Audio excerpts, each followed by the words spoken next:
Hello everyone, and welcome to the first video in the Dev Questions series.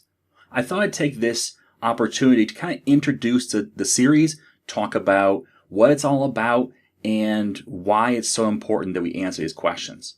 So this series is going to tackle about one question per week. Every Thursday, we come out with a new video that's going to answer one question that developers have. Now, if you have a question already, great.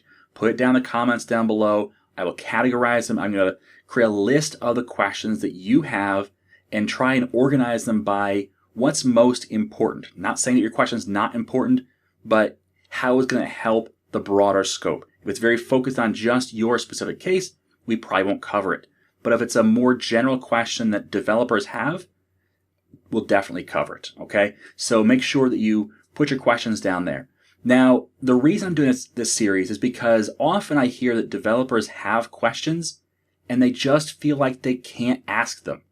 So maybe you feel like you should know the answer to this, and so you don't ask because you feel like maybe an imposter, or maybe like you just should already know that and you're stupid if you don't. Well, the answer is no, you're not stupid. Nobody has this information already when they're born. You have to learn it at some point, meaning you have to ask the question. So this series is going to cover those questions. So again, if you have questions, ask them down below. This is your opportunity to sit down with a developer and say, hey, you've been there. What do you think about this?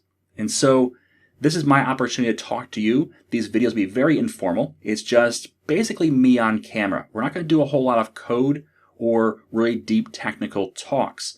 They're much more focused on the questions around programming, things that we can do to kind of help you move forward as a developer. Okay, so that's where we're going to go with this. I may do a little bit of screen sharing. We may even do more than one question for some videos.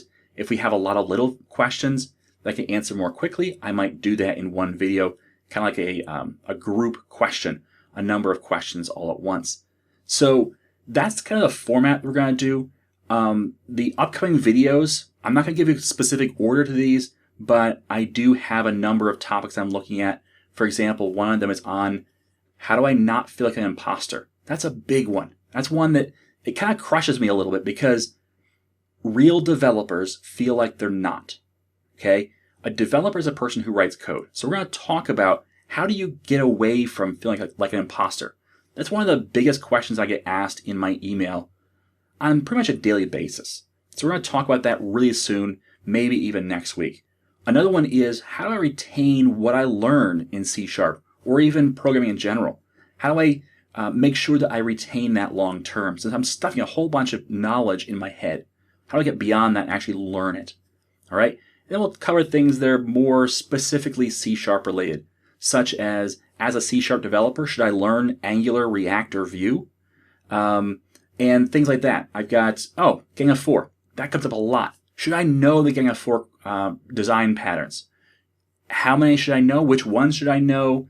How deep should I go into them? We're going to cover that and design patterns in general. I get that question a lot, and so we'll probably cover, first of all, what design patterns should I know as a C# developer first? Okay, so those are the kind of things we're going to do in this series. The series really kicks off this week with this introductory video. Next week we'll have our first question and we'll start talking through the answers. I love to hear your thoughts on the series as well as, of course, all of your questions. Leave them down in the comments. That's the best way to let me know. I try and respond to every single comment I get, and I mark down the ones where I say, hey, I'll put that in a suggestion list. So I create a list of those questions, and then I'll sort them by popularity as well. So if maybe you have a question but somebody already asked it, upvote it, okay? Or put a comment below that, underneath it, that says me too or yes please, something like that, so that I know that there's a lot of interest in these questions. The more interest there is, the more likely it is that I will cover that question, okay? So that's the series. Hopefully you will get a ton of value out of this. They'll be quick videos. They won't be very long, just enough to get the answer into your hands and get you moving forward as a developer. Okay? Thanks for watching, and as always, I am Tim Corey.